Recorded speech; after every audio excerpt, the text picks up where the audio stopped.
Estamos dando continuidade à nossa série. Hoje estamos aí no segundo sermão e vamos até aí o final do mês, falando sobre o advento do Natal, que é a expectativa da chegada do Salvador. E a gente está vendo isso ao longo da história, desde lá do primeiro anúncio, por conta do pecado, o anúncio de que o Salvador viria, como isso se desenrolou ao longo da história bíblica, ao longo da história da redenção, como foi a expectativa do povo, aguardando o Salvador, aguardando o Messias chegar. Eu já quero te convidar a abrir sua Bíblia em Isaías capítulo 9. Nós vamos ler alguns versículos desse capítulo, Isaías capítulo 9. Nós vamos dar... Semana passada a gente ficou ali, né, em Gênesis, ou um pouco mais abrangente, né? Ficamos ali no Pentateuco. Como é que foi essa expectativa? Como é que foi esse anúncio? Como é que foi essa expectativa? O que aconteceu ali? O que já apontava para o Messias ali, já no início de todas as coisas? Fomos até ali o Pentateuco. Hoje nós vamos avançar um pouquinho e vamos ver o que estava acontecendo no período dos profetas aqui agora. Mas é claro que você já observou como é que está a cidade, né? Nessa época. Como é que fica a cidade nessa época do ano? Fica iluminada, não fica? Vocês acham bonito, né? É bonito ver a cidade iluminada, né? Toda ornamentada, com várias luzes. Eu acho um espetáculo. Normalmente, quando chega essa época do ano, né, eu fico com uma expectativa, um sentimento bom, né? É quando a gente se une mais, percebe mais as coisas. Quando deveríamos sempre nos lembrar desse momento, sempre. Não é verdade? Mas as luzes anunciam, né? Está chegando o Natal. A cidade já revela isso. Eu fico pensando, se não houvessem as luzes nesse momento, a cidade não ia ficar tão bonita, ia? A cidade ia ficar meio morta nesse período. A gente já espera as luzes.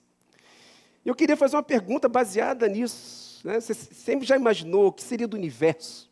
O que seria do cosmos, toda a criação, se não houvesse luz? Você já teve curiosidade para poder pesquisar como é que seria o mundo se não houvesse luz? Esse ano, no Retiro, nós falamos alguma coisa, né, João? Ali no Retiro, ali, né? Falamos sobre a criação de Deus e em algum momento nós falamos sobre a necessidade da luz. Se não houvesse luz, como as coisas seriam? Certamente uma escuridão total, começar por aí, né?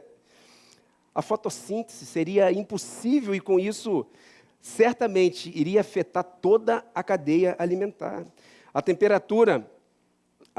temperaturas seriam extremamente geladas, baixas, impossibilitando a vida. Nós não teríamos, por exemplo, as estações do ano. Em resumo, queridos, sem luz, sem vida. Em resumo, é isso. A luz ela é essencial para a vida e a ausência de luz iria significar que a vida, como nós conhecemos, a vida como nós vemos hoje, seria impossível. Não existiria vida como nós conhecemos em todo o universo. Como nós já falamos, hoje nós vamos dar um salto de alguns séculos na história e chegar no período ali dos profetas. Mais precisamente, como vocês já sabem, no profeta Isaías.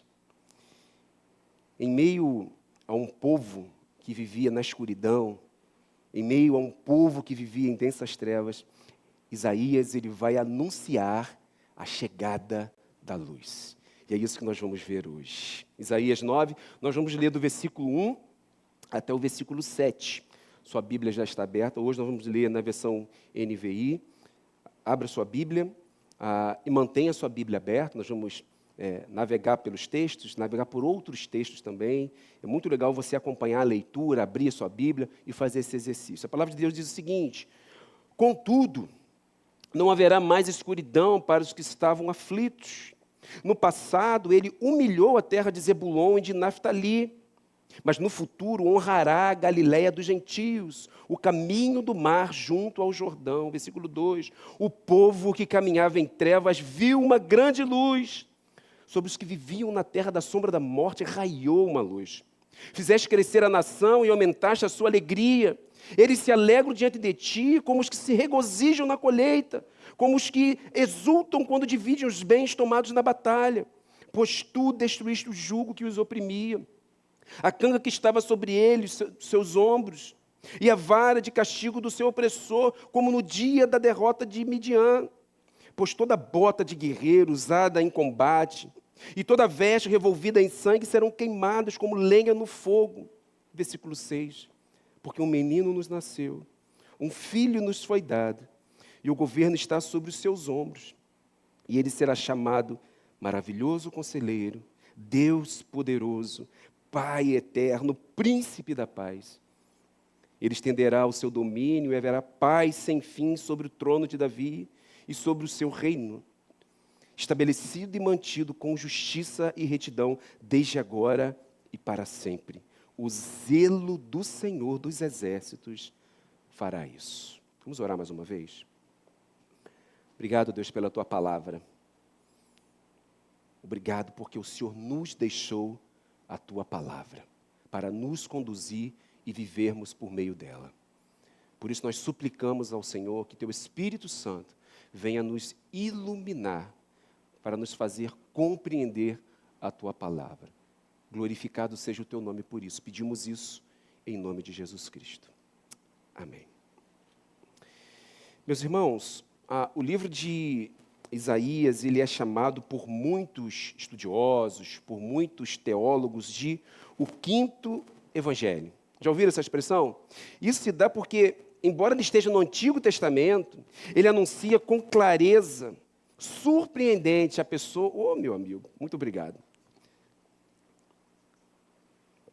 Ele anuncia com clareza, queridos, uma clareza surpreendente a pessoa, a missão e a obra de Jesus Cristo.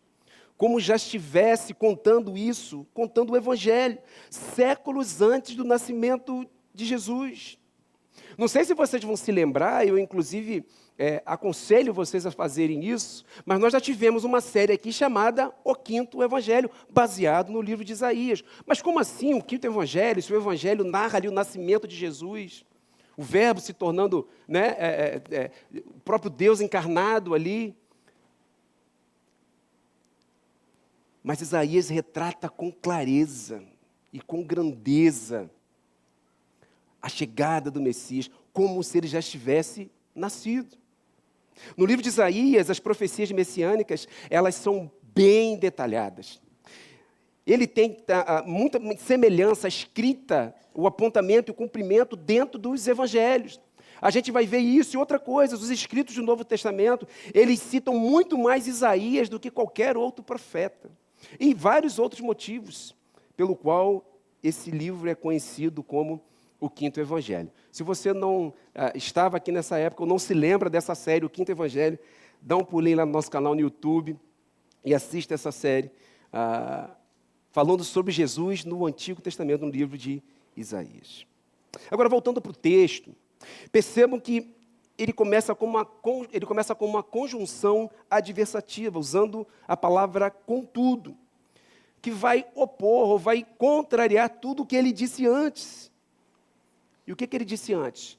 Se você está com sua Bíblia aberta, não é isso? Se você olhar o último versículo do capítulo anterior, Isaías 8, 22, ele começa com tudo, agora, né? Não com tudo separado, mas com a conjunção adversativa contudo, no versículo 1 do capítulo 9.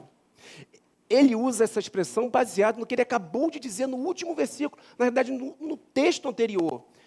Mas mais diretamente no último versículo do capítulo anterior. Olha o que ele diz aí no capítulo 8, versículo 22. Depois olharão para a terra e só verão aflição, trevas e temível escuridão, e serão atirados em densas trevas. Essa era a condição. Isaías aqui está apontando para um período que o povo viveria um pouco mais à frente, alguns séculos à frente.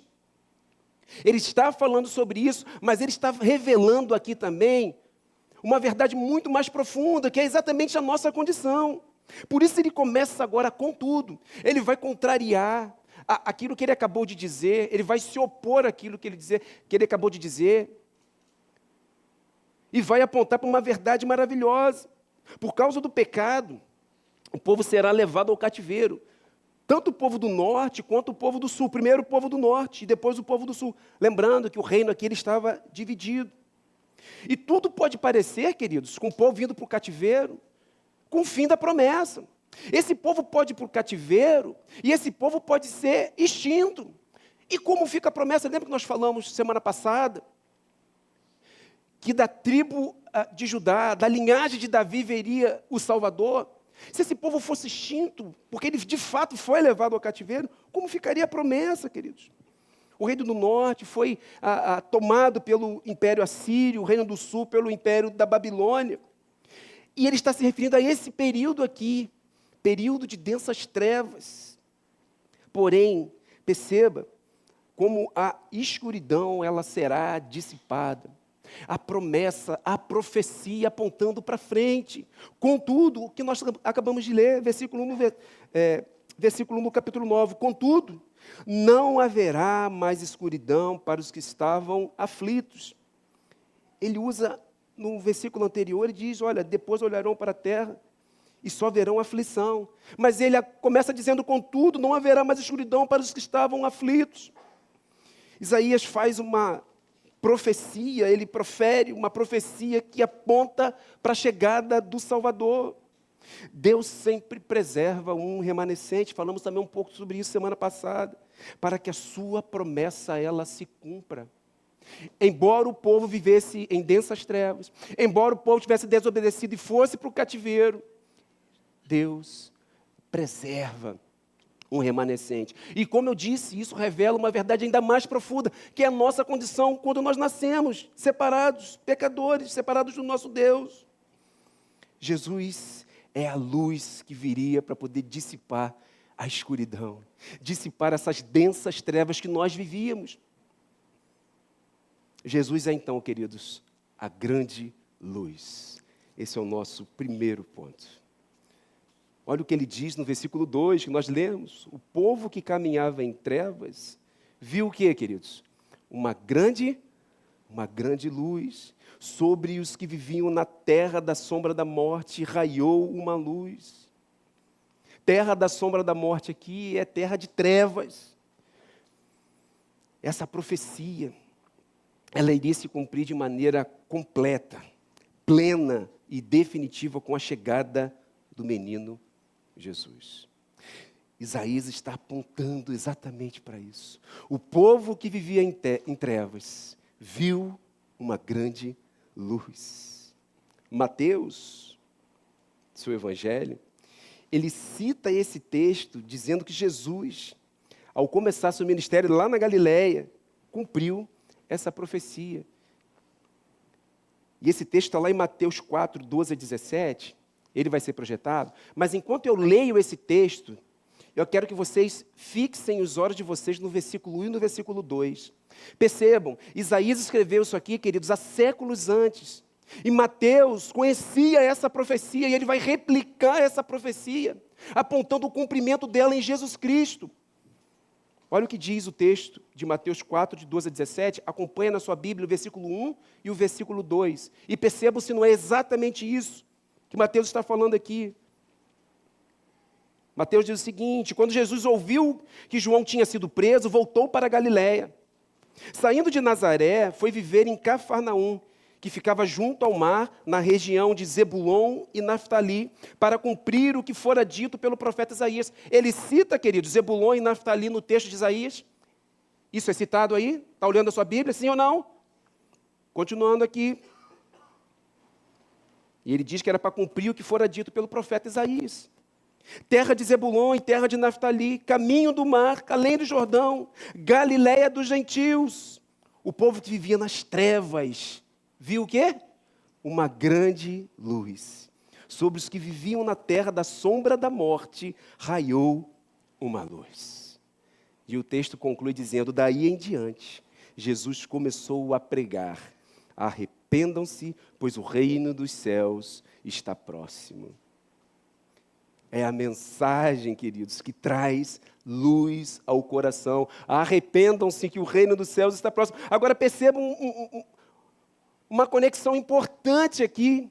Nós lemos aqui Mateus 4, a mensagem que João Batista, aquele que viria antes de Jesus, é a mesma. Se vocês abrirem sua Bíblia em Mateus 3, 2, nós lemos 4, a partir do versículo 12, né? Se vocês abrirem Mateus 3, 2, vocês vão perceber que a mensagem de Jesus aqui é a mesma mensagem de João Batista.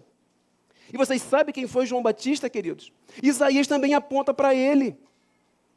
No capítulo 40 de Isaías vai falar que viria um antes de Cristo para preparar o caminho. E a mensagem desse que viria antes de Cristo é a mesma que Cristo está falando agora.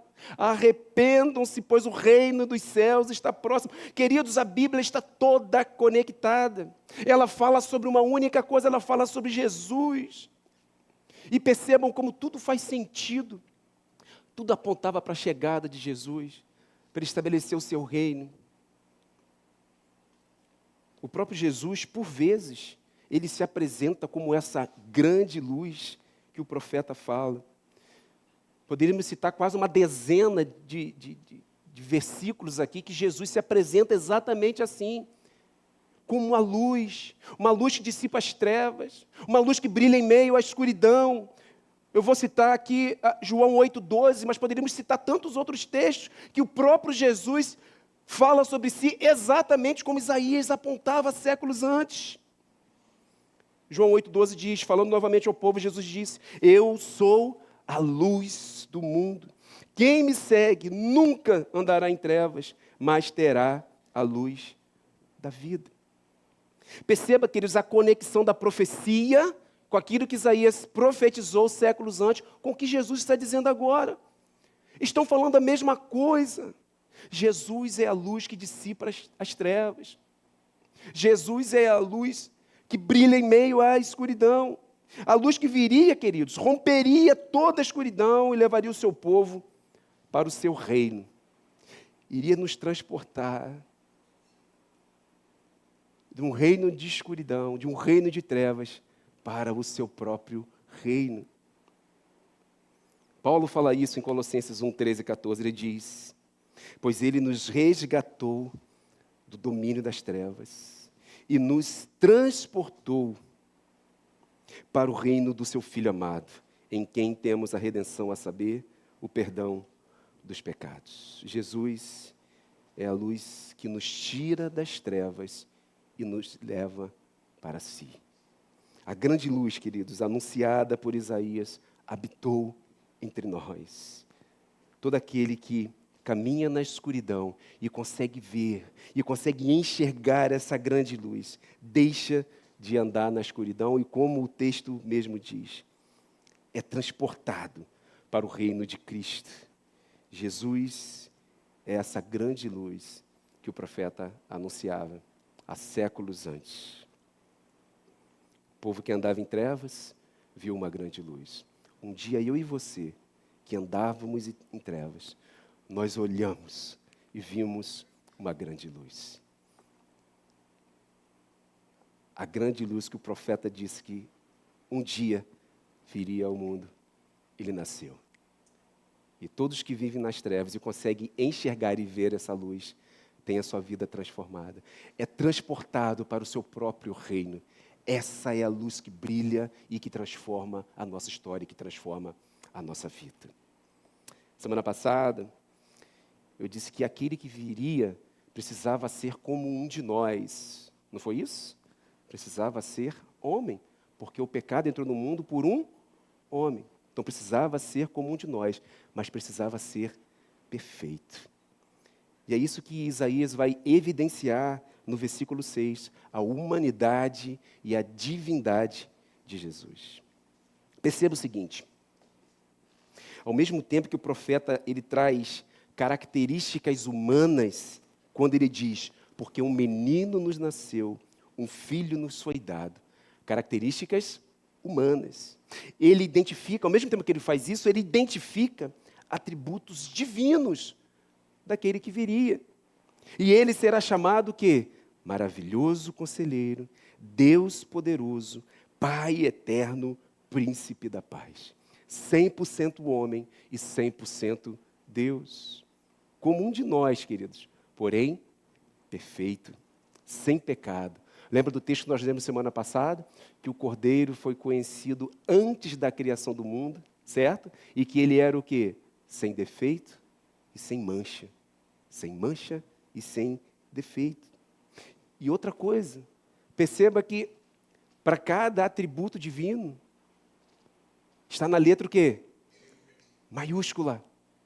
É o Deus que se fez carne, que se fez como um de nós. 100% homem, 100% Deus. Isaías, ele retrata isso, ele afirma isso, ele demonstra isso, a humanidade e a divindade de Jesus Cristo. Um outro ponto importante desse verso é que Isaías tem tanta certeza do nascimento do Messias que usa o passado para descrever um evento futuro, que é uma característica de uma profecia, como se já estivesse acontecido. Às vezes nós lemos esse texto de maneira rápida, sem perceber, mas vocês atentaram que ele conjugou no passado, como se o menino já estivesse nascido, mas Jesus não nasceu ainda. Essa é a certeza da profecia, porque ela vem de Deus e ela iria se cumprir. Porque um menino nos passado, o menino já nos nasceu, um filho se nos já foi. É a certeza da promessa divina sendo realizada, queridos. Esse é um recurso típico da profecia bíblica, né? Conhecido como pretérito profético ou perfeito profético. E Alistair Begg, no seu livro O Salvador Chegou, ele narra muito bem, ele tem um trecho que fala muito bem sobre isso. Diz o seguinte: Isaías estava escrevendo há cerca de 800 anos antes de Jesus. Então, por que ele estava escrevendo sobre o advento de Cristo como se já tivesse acontecido? A resposta: porque era tão vívido, tão claro e tão certo em sua mente que, sob a inspiração do Espírito Santo, ele poderia usar o tempo profético perfeito para deixar claro exatamente o que iria acontecer. Precisamos atentar para isso, porque tem uma verdade muito profunda aqui. Era muito claro para o profeta, ele tinha muita certeza e muita convicção de que o Messias, ele viria. Estava muito claro para ele. Estava muito certo que o Salvador chegaria. E perceba o seguinte: assim como estava muito claro para o profeta que o Messias viria, precisa estar muito claro para mim e para você que o Messias já veio. Queridos, isso parece ser uma frase comum, clichê, mas é fundamental para a nossa fé, para aquilo que professamos. Não crer nessa verdade significa continuar andando em trevas, queridos. E andar em trevas significa uma eternidade separada do nosso Criador. Muitos olham para a história e têm aquilo apenas como um folclore. Um momento na história que serviu para celebrarmos um feriado hoje. Mas para o cristão é muito mais do que isso. Para o cristão implica em dizer que nós cremos na encarnação do próprio Deus, na sua vida perfeita, na sua morte sacrificial e na sua ressurreição. Isso é poderoso, queridos, porque se nós não cremos nessa verdade, continuaremos a andar em densas trevas, que é o estado de que todos nós nascemos. Por isso que aquele que enxerga, ver a grande luz, é transportado do reino das trevas para o Filho de Jesus Cristo amado. Precisamos crer nisso, queridos. Vamos avançar. Por fim, ainda no versículo 6, o título Príncipe da Paz, ele nos conecta ao profeta Miqueias, que é contemporâneo ali de Isaías, que viveu, né, mais ou menos ali junto com Isaías, no mesmo tempo ali. O profeta Miqueias, além de falar sobre o príncipe da paz, ele vai mencionar sobre essa paz que viria do Messias prometido. Ele nos traz informações importantes que nos transportam, que nos levam, que apontam exatamente para o nascimento de Jesus. Perceba como esse texto de Miqueias 5, de 2 a 5, fala sobre as verdades vividas no Evangelho. Eu vou lendo e vou parando um pouquinho em cada palavra. Perceba, mas tu, Belém, Efrata. Aonde Jesus nasceu, queridos? Belém. Embora pequena entre os clãs de... Da onde viria o Salvador, queridos? De qual tribo? Judá. De ti virá para mim aquele. Quem é aquele? Jesus, que será o governante sobre Israel. Suas origens estão no passado distante, em tempos antigos. O que nós lemos semana passada, no texto de semana passada? Que o Cordeiro foi conhecido desde a eternidade, desde antes da criação do mundo. Ele está apontando para isso também aqui. Por isso, os israelitas serão abandonados. Viverão em densas trevas, serão levados para o cativeiro. Perceba, Miqueias está falando sobre tudo isso aqui. Até que aquela, quem é aquela? Quem é aquela, queridos? Maria, mãe de Jesus.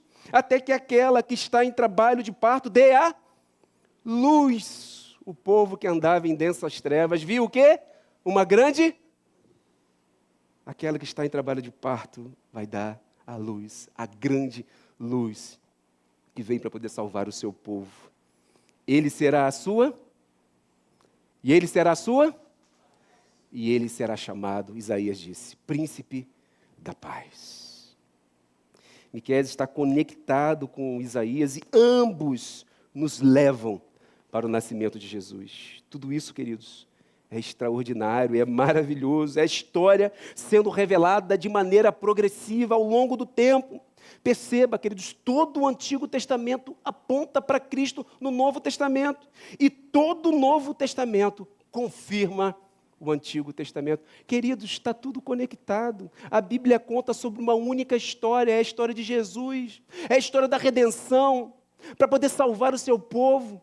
Para que todos aqueles que olham, percebam a grande luz, sejam salvos, sejam transportados para o reino de Cristo. O último verso que nós lemos nos afirma que o seu reino é eterno. Falamos um pouco disso semana passada, mas olha a confirmação do versículo 7.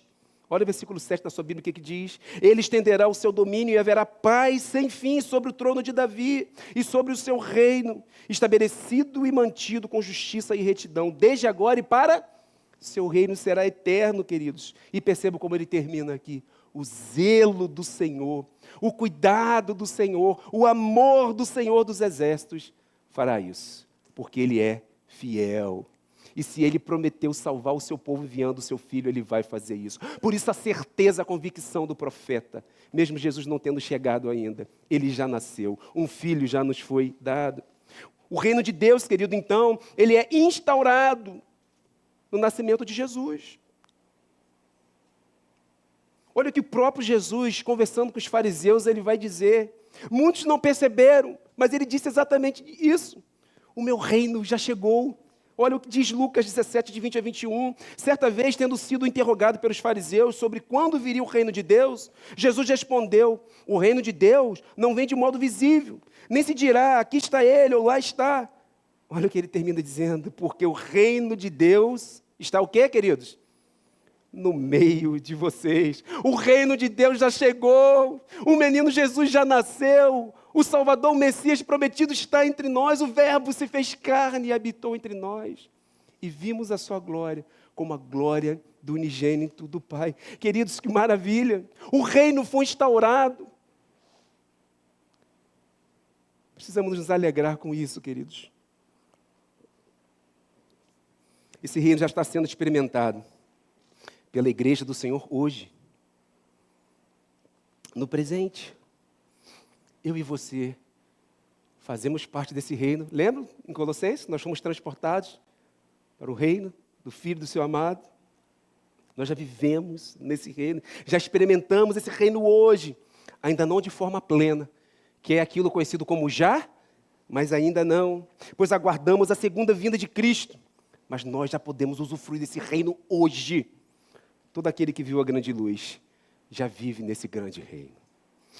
Que maravilha, queridos, é saber que o reino do qual fazemos parte não é um reino passageiro. Não é um rei que vai perder a batalha, porque ele já venceu essa batalha. Esse reino é eterno. Precisamos celebrar o Natal, queridos, mas com muita alegria. pois o nascimento de Jesus, juntamente com sua morte e com sua ressurreição, mudou totalmente a nossa vida.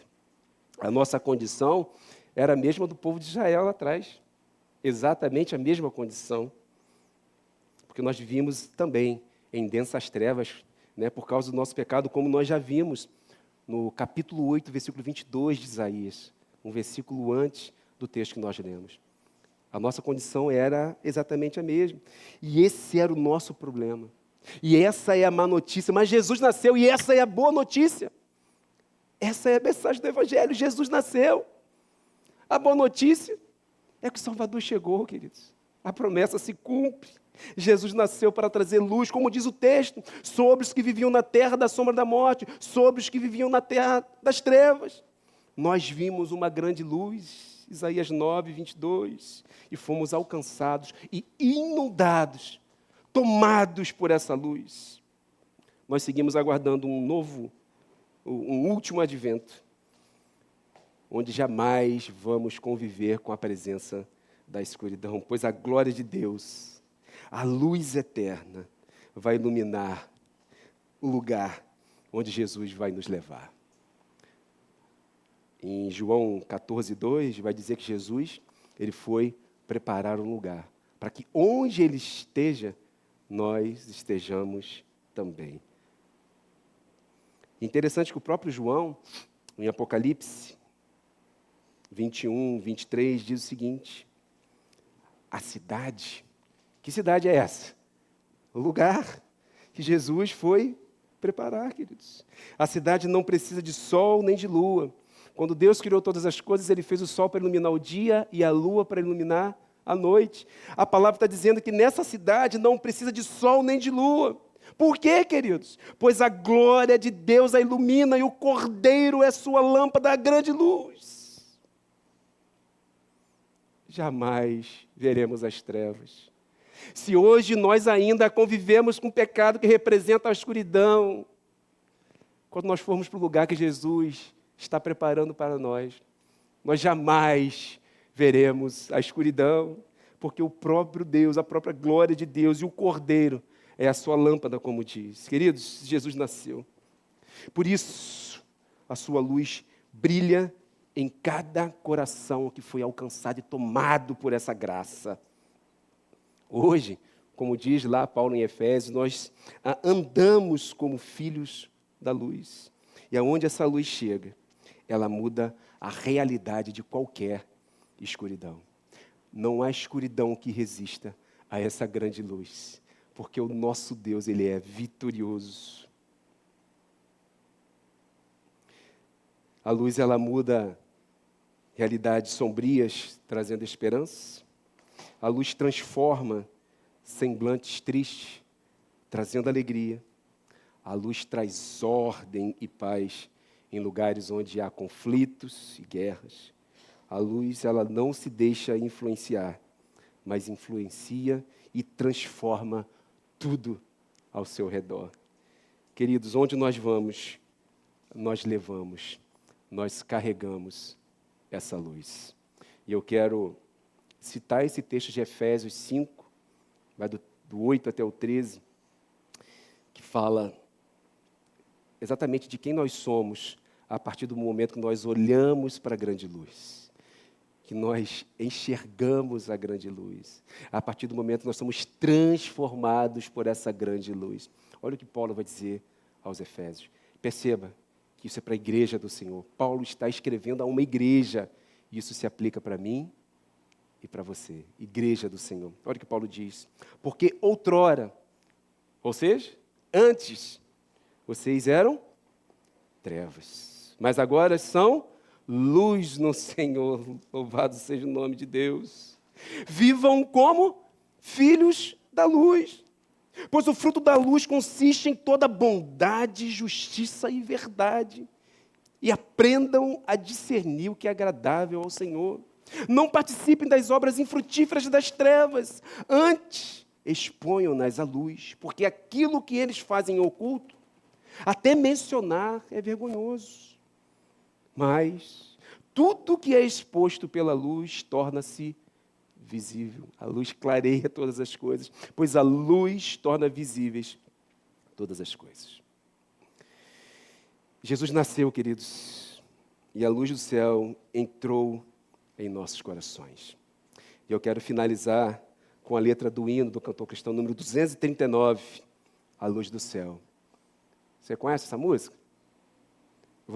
Eu vou falar aqui, vou ler a quarta estrofe, tá certo? Fala sobre essa luz que entrou em nosso coração e transformou a nossa vida, mudou a nossa história. Você se lembra quando você era antes de Cristo? Lembra como era a sua vida? Percebe que agora tudo está claro para você? A grande luz transforma a nossa vida. Esse hino, que é antigo, talvez alguma pessoa certamente diria que é do meu tempo esse hino, mas não é, queridos. Número 239 diz: que alegria andar ao brilho dessa luz. Vida eterna e paz no coração produz. Tem a letra aí não, gente? Tem a letra aí? Ou não? Que vacilo, hein, André? Não botei a letra da música, né? Mas você, que é do meu tempo, conhece, não conhece? Que alegria andar ao brilho dessa luz. Vida eterna e paz no coração produz. Ó, aceita agora o Salvador Jesus. Deixa a luz do céu entrar. Conhece? E o coro diz como? Deixa a luz do céu entrar. Vai. Deixa a luz do céu entrar. Abre bem a porta do seu coração. Deixa a luz do céu. Até arrepio, tem gente do meu tempo aqui, graças a Deus. É a luz que transforma a nossa vida, queridos. Aquele que vivia em densas trevas, aquele que caminhava em trevas, viu uma grande luz. Louvado seja o nome do Senhor, porque eu e você vimos essa grande luz. Que Deus nos abençoe, queridos, e aplique a sua palavra aos nossos corações. Amém?